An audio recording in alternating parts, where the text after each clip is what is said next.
Nutrindo Threads parte 3, dia de fofoca que vocês tanto amam. Vamos abrir o thread, vamos ver o que a galera anda falando sobre nutrição, sobre o wellness, sobre estilo de vida e sobre tudo que abrange o meio fitness que vocês tanto gostam.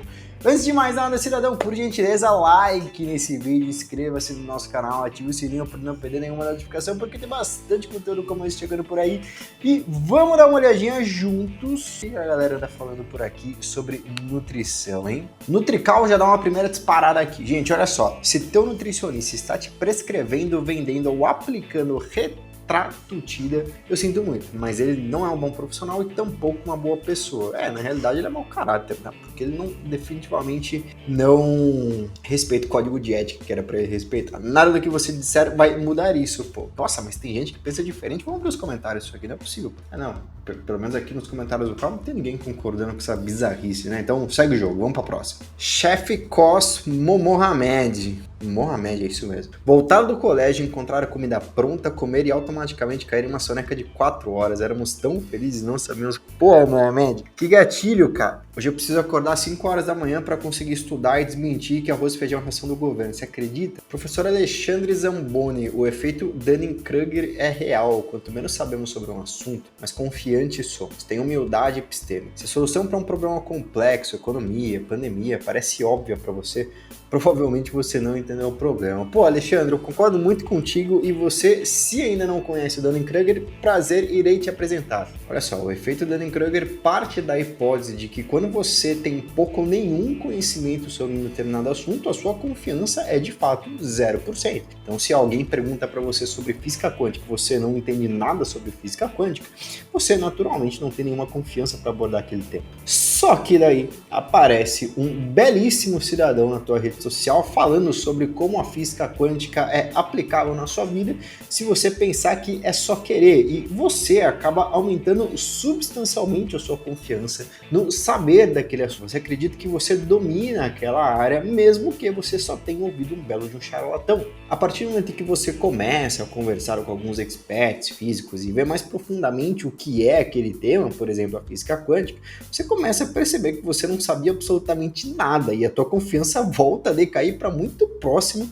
do que era ela inicialmente. E aí, daí sim, com alguns anos de estudo, alguns anos de carreira, você começa a compreender que você talvez tenha um certo nível de conhecimento sobre aquele assunto, mas definitivamente não é a pessoa que mais domina aquilo na humanidade e definitivamente também não sabe tudo sobre aquele tema. É o momento onde você basicamente consegue se tornar um humilde intelectual, e esse ponto é o mais bacana de conversar com as pessoas. Doutora Tainá Martinez, sou médica e agora entendo quantos pacientes reclamam das consultas de convênio. Não tem muito a ver com fitness, mas vamos ler isso aqui, vai? Ela é médica. Recentemente fui me consultar com o meu convênio Unimed, também tem Unimed, com um dermato em Ribeirão. A consulta durou menos de 5 minutos. Nossa, ele nem perguntou meu nome. Que isso, cara? Como que pode um bicho do céu? Minha queixa era uma pinta nova, que estava preocupada. Ele nem sequer colocou o dermatoscópio. Queridos colegas, se não estão satisfeitos com o convênio, saiam. Eu entendo que paga mal, etc, etc. Mas quem escolheu atender dessa forma foi você. Tainá, isso é um problemaço, cara. Na nutrição, por exemplo, o pagamento aqui em Sorocaba estava numa média de 15 a 30 reais aproximadamente por consulta. Então, se torna inconcebível. Ou o nutricionista, de fato, vive com uma qualidade de vida completamente anormal. Anormal não seria a palavra certa. Na verdade, muito abaixo do que ele deveria, entre aspas, ter na vida dele para que ele possa, inclusive, atender os pacientes. Então, pagar uma boa alimentação, pagar uma boa academia, ter tempo para cuidar da sua qualidade do sono, senão, invariavelmente, você vai acabar transferindo essa sua má qualidade de vida para o seu paciente também. Então, o nutricionista ou abdica da sua qualidade de vida e começa a atender mal os seus pacientes, ou ele não atende os pacientes cobrando esse valor, né? Tenho comigo que os convênios, eles podem agregar muito na questão de experiência. Tu vai encontrar públicos completamente diferentes, histórias de vida completamente diferentes, especialmente para quem está começando, isso pode ser muito bem-vindo. Mas na nutrição, particularmente, não dá para viver disso. Eu não sei quanto é que a parte médica recebe dos convênios, mas definitivamente é menos do que uma consulta particular, isso com certeza absoluta. Eu tenho alguns colegas da nutrição que de alguma forma adaptam a consulta, mas já deixam isso claro. Então eles colocam ali que não vai ser um planejamento individualizado, vai ser uma orientação mais geral, etc. A pessoa já vai sabendo, e aí eu acho que é uma coisa mais tranquila. Mas definitivamente são pessoas que perguntam os nomes dos seus pacientes. Rafa.lawend. Não adianta fazer jejum intermitente para emagrecer se no fim das contas você está ingerindo mais calorias do que gastou. Parece óbvio, mas tem que ser dito, né, Rafa? Se tu diminui o teu tempo de janela alimentar, é natural que você esteja talvez mais propenso a conseguir fazer uma restrição calórica. Em contrapartida, se você come mais do que você gasta nessa janela alimentar, mesmo ela sendo pequena, você ganhará peso. Esse é o ciclo natural do ser humano. Mestre do site. Tem gente que anda pela rua com um copo Stanley de 1 litro e um canudo, bebendo água como se ainda estivesse na pré-escola. Estou me perguntando como é que uma criança da pré-escola toma água de uma forma diferente de um adulto. Mas vamos lá. É adulto por fora, mas por dentro tá só esperando alguém dizer muito bem, campeão. Tomou aguinha. A sociedade inteira endeusando um objeto que basicamente transforma a gente grande em bebê hidratado de luxo. Pô, mestre do site, concordo totalmente contigo. Cara, eu acho que deveria banir, se for o ministro da saúde, compromisso contigo, mestre do site, vou banir copo Stanley para que as pessoas fiquem desidratadas, porque ainda que esse seja um estímulo, qualquer coisa visual, sensorial, que permite que a água fique gelada para as pessoas, que ela simplesmente esteja animada porque ela comprou alguma coisa e está animada para tomar água. Nada disso mais vai acontecer porque eu estou me comprometendo contigo. Não teremos mais garrafas Stanley. Você que tem garrafa da Stanley, você está proibido de tomar água na sua garrafa da Stanley porque você parece uma criança. Porque você parece uma criança, nem tô achando. Ah, mestre do site, pô, pelo amor de Deus, né, cara? Com todo o respeito do mundo, tá? Lininho Tatu, falei o que a nutricionista me passou, veio um monte de fiscal no privado falar que ela tava mentindo, que ela tava me iludindo, não sei o que. Eu fiz naquela balança eletrônica de última geração. Mas o que falaram pra você, Lenil? Vamos dar uma olhadinha aqui. Acho que é Leandro, né? Vamos dar uma olhadinha. Aqui, olha só. A nutricionista falou que nunca viu um percentual de gordura tão baixo quanto a mim. Que tá tudo ótimo, mas que eu preciso ganhar 5 quilos, sendo 4,4 de gordura e restante de massa magra. É o quê? O físico do Leandro aqui, cara, tem um percentual de gordura bem ok, mas definitivamente tu não precisa ganhar gordura pra ficar saudável, não. E, sei lá, a gente nunca entra na cabeça do nutricionista ali que tá clinicando, né? Mas não faz sentido nenhum, pelo menos no primeiro momento. Vamos dar uma olhadinha no exame aqui. Aqui, percentual de gordura 10%. Cara, definitivamente você não precisa ganhar gordura para sair de 10% para 12%. Isso não faz o menor sentido. Além do que, você fez essa avaliação numa bioimpedância, né? E é aquela história de sempre, a bioimpedância, ela é um método possível de ser realizado, mas ele é extremamente burocrático, muito provavelmente o mais chato e insuportável que nós temos na nutrição clínica. Afinal de contas, ele depende da quantidade de água que você tem no corpo, e a quantidade de água que você tem no corpo é completamente dependente de uns 48 fatores. Então, se você estiver estressado naquele dia, é plausível de imaginar que esse exame deu algum tipo de alteração. Se você tomou mais água ou menos água no dia anterior também. Tem alguns fatores muito consolidados, como consumo de cafeína, exercício físico, um período de jejum razoavelmente prolongado, uso de medicamentos ou não. Então, a bioimpedância, ela acaba sendo um exame especialmente para físicos como o seu. Para mim, na minha clínica aqui, bastante secundário em contraste com o adipômetro, que é onde de fato a gente consegue aferir as dobras cutâneas sem que a gente necessariamente fique com tanta margem de erro como numa bioimpedância, tá? Lucas Pereira Nutri. Nutris e médicos integrativos colocam que resistência à insulina e inflamação são os vilões do emagrecimento e atrasam seus resultados. Essa é uma tentativa baixa e muito potente para atrair leigos. Você inventa um problema e já tem a solução pronta. Planta o terror e vem com a paz depois. Consegue perceber o que tem de errado nisso? Vem comigo. Lucas, tu fez uma thread aqui, mas na primeira postagem eu já percebi que eu concordo muito contigo, cara. Essa história de que você precisa desinflamar para você emagrecer é uma das maiores balelas que a gente tem atualmente. Só que o termo inflamação está sendo muito divagado por aí, né? De uma forma completamente equivocada. Então as pessoas colocaram dentro de uma caixinha todos os sintomas que são comuns para uma população que convive trabalhando de 8 a 12 horas por dia, pegando ônibus de 1 a 4 horas por dia, como, por exemplo, cansaço, indisposição, queda de libido, estresse, etc. E estão falando que as pessoas estão inflamadas por conta disso. E é importante a gente salientar que quando a gente considera o corpo humano, a boa parte da inflamação subclínica que provém das pessoas é justamente por uma quantidade de gordura visceral muito elevada, que por sua vez vai aumentar a quantidade de citocinas pró-inflamatórias,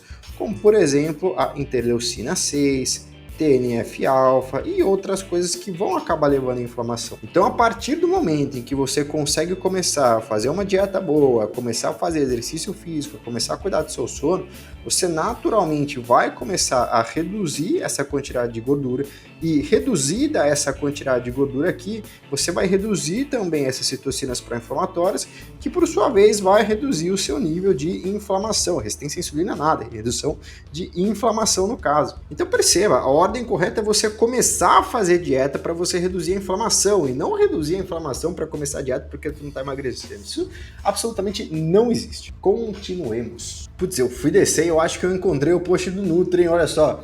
Decidi começar a retar a trutida para dar uma secada. Meu Nutri me explicou certinho como que tinha que diluir, qual dose aplicar. Cara, o nutricionista não devia fazer isso, dona Ana, meu Deus. Ai, meu Deus do céu. Só que eu, cheia de medo de fazer errado, pedi ajuda. E adivinha, fui lá toda semana aplicando bonitinho, passando mal horrores. Enjoo absurdo, zero apetite, pressão caindo, sem energia pra nada. Só queria ficar deitada. Aí eu achando que era normal do remédio. Vamos ver o que mais tem aqui. Hoje na consulta eu descobri que o que era pra eu tomar em 4 meses, eu tomei em 1. Eu tava tomando uma dose 10 vezes maior do que deveria porque diluí errado. O lado bom é que perdi muita gordura e quase nada de massa. O lado ruim, quase fui de arrasta. Ana, só tem lado ruim aqui, mulher. Não faça isso em casa.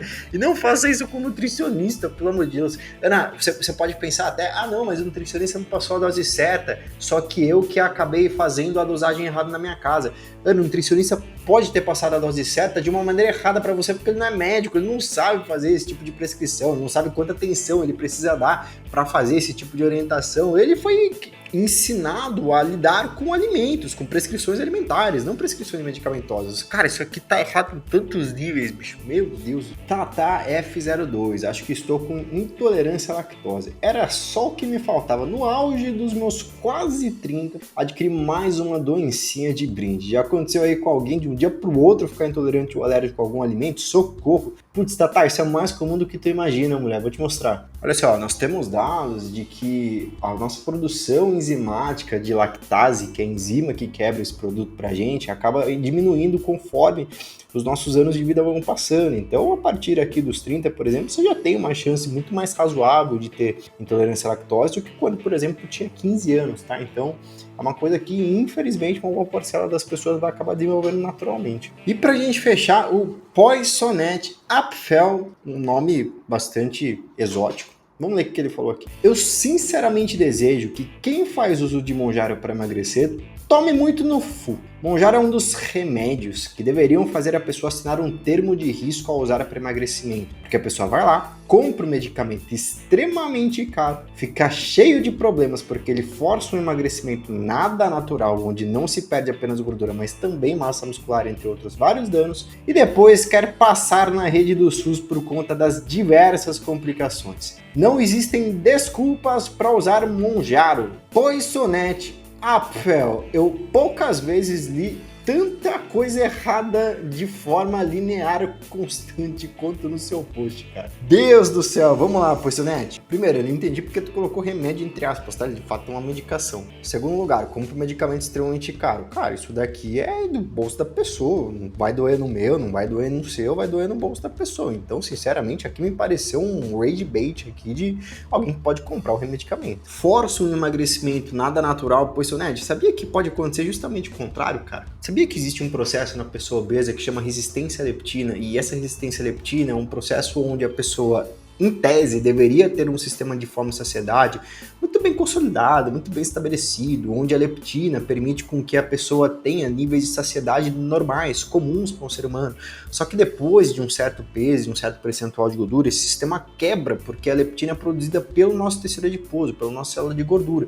Daí começa a ter tanta leptina que a gente começa a ter a resistência à ação da mesma, e aquele ser humano não sente mais saciedade igual um ser humano normal. Então, por vezes, o uso de análogos de GLP-1, por exemplo, trazendo à tona uma saciedade extra, vai simplesmente levar a pessoa para um estado muito mais próximo do que ela era no meio natural, normal, como você quis dizer. Enfim, onde não se perde apenas gordura, mas também massa muscular, Poisonette, isso daqui também é uma coisa completamente natural do processo de emagrecimento, cara. O que a gente quer é que as pessoas tenham reduções de menos do que 30%, 35% de massa livre de gordura para indivíduos que têm ali um percentual de gordura já menor, mas pessoas que têm um percentual de gordura já maior podem se beneficiar mais da perda de peso corporal como um todo, inclusive perdendo massa livre de gordura. Isso não é exatamente problemático, cara. Você levar uma pessoa de 150 centímetros de abdômen para 90 centímetros de abdômen é um benefício completamente descomunal, imensurável, e que não existe redução de massa muscular que faça com que essa pessoa tenha prejuízos com esse tipo de redução.